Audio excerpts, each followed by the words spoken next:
Você já ouviu falar em resgate de alma? Não? Vamos descobrir agora o que é isso e como a perda da alma pode estar influenciando o seu dia a dia. Quem ensina pra gente é o nosso colaborador, o líder xamânico, Vitor Hugo França. Vitor, como é que você tá, meu brother? Isso é diferente, isso eu não tinha visto ainda. É diferente, esse aqui é dos Navarros. Navarro! Dos grandes amigos nativo-americanos. Olha, legal. Bonito, né? Muito bonito isso. Você tá bom, meu velho? Ô, querido, bom te ver, viu? Obrigado. Bom te ver. Você tá todo de... É engraçado. É todo xamânico você, né, Vitor? Obrigado. O que é esse negócio de resgate de alma, Vitor? Então, Rony, isso é uma grande técnica nativa-americana, né? Que os nativos desenvolveram a partir de uma percepção que eles tiveram há milhares de anos, uma técnica onde você vai reconstituindo, vai regenerando a energia do ser humano. Ah, a energia, tá. E está ligado diretamente à nossa alma, ligado à nossa essência, né? Então, dentro desse procedimento todo, os nativos, há milhares de anos, né, percebiam o quanto os nativos mais curadores, né, os xamãs, percebiam o quanto os nativos ali que saíam, por exemplo, uma caça, eles poderiam ter uma experiência mais traumática, mais forte, e aquilo geraria na pessoa uma, vamos dizer assim, uma fragmentação de alma, uma fragmentação da energia da pessoa. E ela sempre ficava naquele processo um pouco assim, como se estivesse num delay, como se estivesse distante de si mesmo, né? Então era feito o quê? Um trabalho com essa técnica, onde você vai levando a pessoa num processo de regeneração dela. Então isso já vem assim de forma ancestral, sendo trabalhado, né, e sendo redescoberto para a gente aplicar na nossa vida no dia de hoje, né, na nossa vida cotidiana mesmo. Na sua visão, quem é que precisa desse resgate?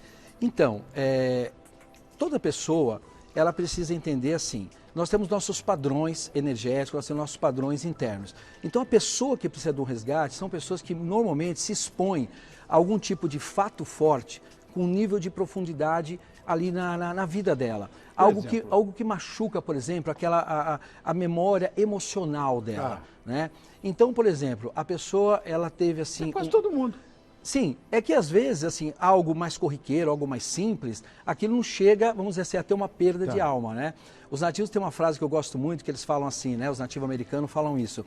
É necessário trazer a pessoa de volta para casa, né? Resgatando esses pedaços de alma dela. Então, por exemplo, uma pessoa passa por um relacionamento tumultuado, um relacionamento que de repente houve uma ruptura, né? Traumática. Né? E ali, mais do que isso, a pessoa que está envolvida nesse processo, ela diz para ela mesma, né, que aquela pessoa que saiu da vida dela levou uma parte dela, levou o coração dela. Então, necessariamente, simbolicamente, acontece isso, porque emocionalmente a pessoa se fragmenta nesse processo.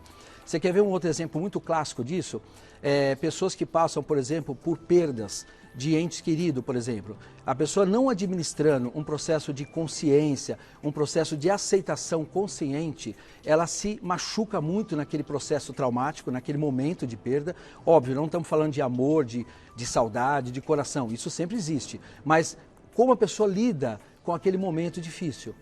Uma outra questão que acontece muito, Rony, a questão, por exemplo, de traumas de infância, né? Alguém que passou, por exemplo, um trauma de infância, como, por exemplo, um abuso sexual, por exemplo, um abuso na infância. A pessoa tinha 5 anos de idade, ela pode não lembrar, mas a alma dela lembra. A alma dela passou pelo processo e fragmenta energeticamente. Então tem vários casos, no dia de hoje, por exemplo, uma cirurgia que a pessoa passa por um processo difícil, sabe? Acidentes, tem vários acidentes que causam esse tipo de fragmentação da alma. E aí ocorre a perda da alma. Exatamente, a pessoa perde, como se ela perdesse, assim, na verdade isso é uma forma de fuga da alma, é uma forma de autoproteção, porque aquele fato forte, ele é tão intenso, ele é tão traumático, que é como se fosse uma fuga daquela sua energia, da sua percepção, da sua essência. Então o que é necessário? Trazer de volta essa reconstituição, porque senão fica aquele vazio, aquela lacuna, você entendeu? Na energia da pessoa. Agora, essa relação entre os traumas vividos pelas pessoas e a tal fragmentação da alma não significa que ela vai perder totalmente. Ela está fragmentada. Então, exatamente. Dá para você colar os pedaços. Desculpa. tecnicamente, né, isso? dá para você reconstituir, Tá. dá para você compor. Por quê? Olha a importância disso, Rony. As pessoas, né, hoje em dia, principalmente nesse meio urbano, a gente fala nessa matrix, né, nesses processos tão caóticos que existem, turbulentos, a pessoa ela precisa cuidar muito da essência dela. Então, quando ela se expõe, quando ela se fragmenta, ela perde essas partes, essas energias. Então, obviamente, ela ainda tem lá a reconstituição dela interna, né, a energia dela, mas precisa o quê? Trazer de volta essas partes, ou seja, trazer essa cura para a pessoa, porque senão ela fica com essas lacunas internas. E aí acontece fatos assim que é muito perceptivo no comportamento da pessoa, né? Por exemplo, hoje a gente fala muito sobre depressão, né? Depressão é constituído muito quando você percebe que a pessoa teve algum sistema, alguma coisa que levou ela para esse processo de depressão. Por quê? Porque ela teve uma perda de energia, ela teve uma perda, uma fragmentação de alma. Você entendeu? Então ela fica com esse vazio interior, sabe? Com esse vazio. E esse sentimento de vazio existencial sim, também, sim. Pode ser, de fato, um sinal de perda da alma. Com certeza. Com certeza, aquele vazio interno, aquele vazio, sabe, que a pessoa não encontra um preenchimento, não é algo que ela está buscando, é algo que está dentro dela que está faltando. Entendi. E aí a gente fala de energia, né, Rony? Então, dentro desse processo, a pessoa pode ter essa fragmentação e energeticamente ela fica enfraquecida. Como é que isso interfere na vida das pessoas? Com depressão?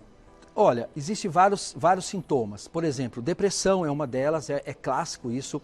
Por exemplo, vícios. A pessoa, de repente, ela fica propensa a ter vícios que ela nunca teve antes. E aquilo é uma forma de quê? De compensação dessa falta de energia, essa fragmentação que ela teve. Sabe, ela tenta preencher, às vezes, um vício, seja ele qual for, tá? Existem vários, né? Até uma questão compulsiva, por exemplo, porque ela está tentando compensar, né? E a sabedoria interna, a nossa força, a nossa alma sabe que ela precisa recompor. Então começa a pessoa a ter vícios, depressões, síndromes variadas que existe aí hoje no ser humano, né? Porque a pessoa está precisando de quê? De um preenchimento que não vai ser dessa forma, você entende? Mas ela busca alguma saída, né? Agora, essa coisa da repetição dos padrões, Vitor, que a pessoa vai cometer os mesmos erros, atrair o mesmo tipo de problema. Isso é uma coisa que acontece. A moça, por exemplo, se separa do marido porque ele tem determinado vício. De repente ela tropeça no outro que também tem o mesmo vício. Isso está ligado também à perda da alma? Está muito ligado, Rony. Excelente questão. Porque assim, a pessoa ela está num looping, né, de padrão comportamental, que justamente vai gerando cada vez mais esse processo.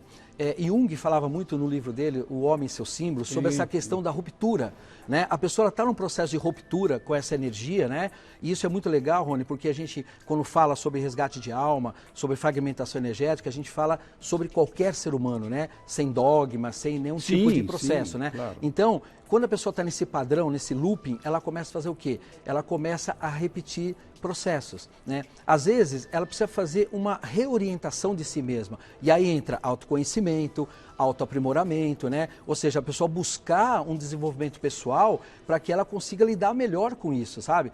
Porque aí ela começa a mudar. Sabe aquela pessoa, Rony, que fala assim, a pessoa pavio curto, né? Que fala, eu dou um boi para não entrar numa briga, uma boiada para não sair.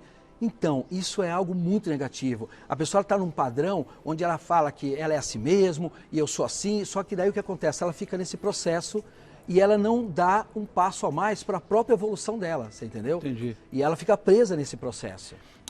Bom, é possível a gente evitar essa perda de alma? E se é possível, como?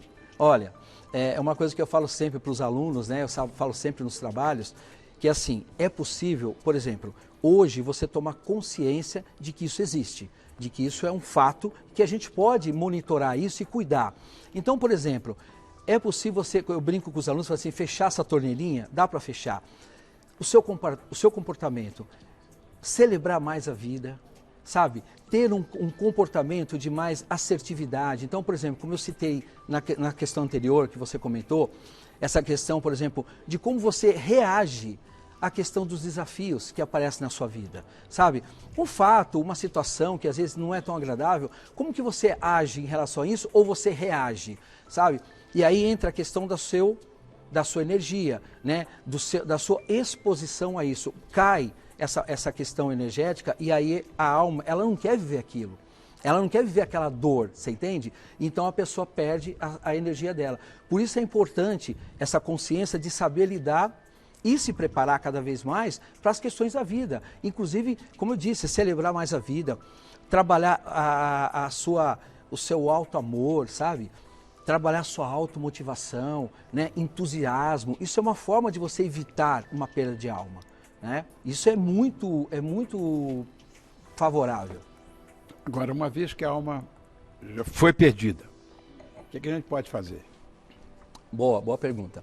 Bom, primeiramente, a pessoa tem, como eu expliquei, né? Tem possibilidade de evitar, ok? Agora, já houve uma perda de alma, já houve uma ruptura, né? Primeiro, Rony, isso já vem desde a ancestralidade, isso é feito através de um trabalho vivencial, é feito através de uma vivência, onde a pessoa é acompanhada e assistida, né, por um facilitador. A gente utiliza muito a ferramenta que é o tambor para fazer um trabalho, né, fazer um tapete sonoro muito bonito, onde você vai conduzindo a pessoa até aquele momento onde você sente que ali ela teve uma fragmentação, né? A gente vai chegando naquele processo através de uma vivência presencial, muito bem condicionada e trazendo aquelas partes de volta para a pessoa, trazendo aquela energia, como eu falo sempre, né? Mostrando que está tudo bem, que tudo pode se recompor novamente, que a pessoa pode novamente se fortalecer, que aquelas partes podem se unir, que é novamente seguro, sabe? A pessoa está com aquela energia dela de volta e que dali para frente ela segue recomposta, a gente fala da inteireza, né, da completude do ser, né? Então, através da vivência é o processo único e o processo assim mais correto. Você falou no tambor, né, que temos um tambor aqui. Sim. A Kika, minha mulher, há muitos anos atrás foi uma grande e aplicada estudiosa de xamanismo. Sério, sei. E tem um apreço monumental por tambor, diz que é a coisa mais importante, uma das mais importantes. Sim, uma ferramenta... É o tambor. Por quê? Então, você, por exemplo, se você vai fazer uma, sei lá, uma premonição qualquer em relação a isso, se aparece o tambor de alguma forma, é sinal de sucesso. Por que essa história do tambor? Então, Rony, o tambor, ele tem assim toda uma energia, né? Veja bem, aqui nós temos duas energias muito fortes, que é a madeira, né? E a pele do animal. E lembra, o tambor, ele é todo feito de uma forma muito sagrada, né? A madeira é pedido licença para a floresta, é pedido licença para aquele animal que desencarnou ou ele teve a ida dele embora para outro plano e você traz novamente a vida desse animal no tambor. É uma forma de você homenagear aquele animal. Sabe? Bonito isso. É bonito, né? É bonito. E o tambor, assim, tecnicamente falando, é um instrumento de poder. Inclusive, ele é estudado nos Estados Unidos, né? Porque a vibração que ele emana, quando você toca, essa irradiação, ela atinge níveis de hertz, onde leva uma energia que a pessoa, por exemplo, entra num relaxamento ou num processo de uma jornada, como a gente faz na vivência para fazer a busca do resgate de alma. Então, a vibração do tambor, ele leva nesses estados de consciência diferenciado. Entendi. Você entendeu? Então, ele é realmente assim, um instrumento simples, mas muito forte nesse sentido. Por isso que ele tem toda essa... É que a gente fala, o espírito do tambor, ele fala, né? Ele é um grande conselheiro. É por isso que a Kika falou justamente isso, né? Um grande conselheiro, é tudo isso de usar por esse lado, por esse tópico. O tal do tambor. Agora, muito bem, você resgatou a sua alma. Que benefícios você vai poder sentir depois que sua alma foi resgatada? Nossa, é algo assim, um empoderamento, Rony, absurdo, assim. Por quê? O poder pessoal da pessoa, o poder pessoal, sabe? A sua essência fica fortalecida, a sua autoconfiança fica fortalecida, o seu poder de coragem, sabe? De enfrentar as questões, puxa, vamos resolver, vamos arregaçar a manga, vamos fazer, sabe? A sua percepção, né? Os valores, o entusiasmo, tudo isso fica muito fortalecido. Porque a pessoa está na inteireza dela, ela está na completude do ser dela. Então, tudo é possível, sabe? A pessoa, ela acredita mais, ela busca mais. Você vê pessoas que o olho dela está brilhando. Por quê? Porque ela está na essência, ela está na completude dela. A alma dela está inteira, né? Ela não tem fragmentos que possam machucá-la. Porque a questão da fragmentação muito vem através de dor, né? De uma dor, de um processo, de algo. Então, quando a pessoa está com a sua reconstituição, nossa, é um outro ser humano, é uma transformação absurda, assim. Agora, Vitor, para encerrar o nosso papo, você Sim. pode ensinar alguma prática, sei lá, que seja simplista, para a gente começar a realizar esse resgate da alma? Ótimo. É como eu te disse, né? A prática principal é uma vivência mais profunda, né? Que a gente faz.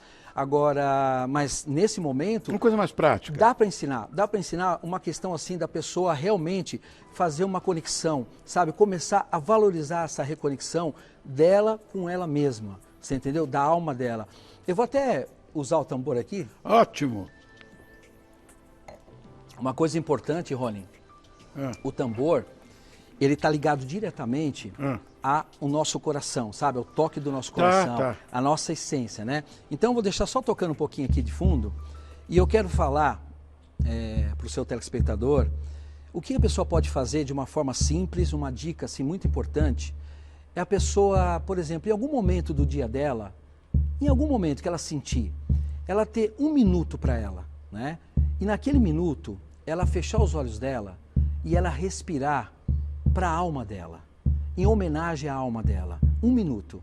E nesse momento, eu peço para ela fazer até algo mais, ela mentalizar exatamente o seguinte, como se fosse um comando que ela dá para ela. Eu honro a minha alma. Eu honro a minha alma. Respirando um minuto e mentalizando essa afirmação. A batida do coração. Né? Sentindo, sabe? Sentindo o coração dela. Sabe aquele momento que ela está com ela mesmo? Sei. Um minuto no dia. E ela fechar os olhos e sentir. Eu honro a minha alma. Ou seja, vai ampliando a conexão dela com a essência dela, fortalecendo toda a existência dela, dando mais sentido para tudo isso que ela está vivenciando, para a jornada dela, que é uma jornada especial. Todos nós somos especiais, temos uma jornada maior no plano do Criador, né? Então, nesse momento, é isso que eu deixo para ela, deixo de presente para vocês mentalizarem e sentirem. Obrigado, querido. Vitor Hugo França, líder xamânico, é nosso parceiro aqui no Todo Seu. E essa dica do tambor, nossa, aqui que tinha um negócio de tambor, legal.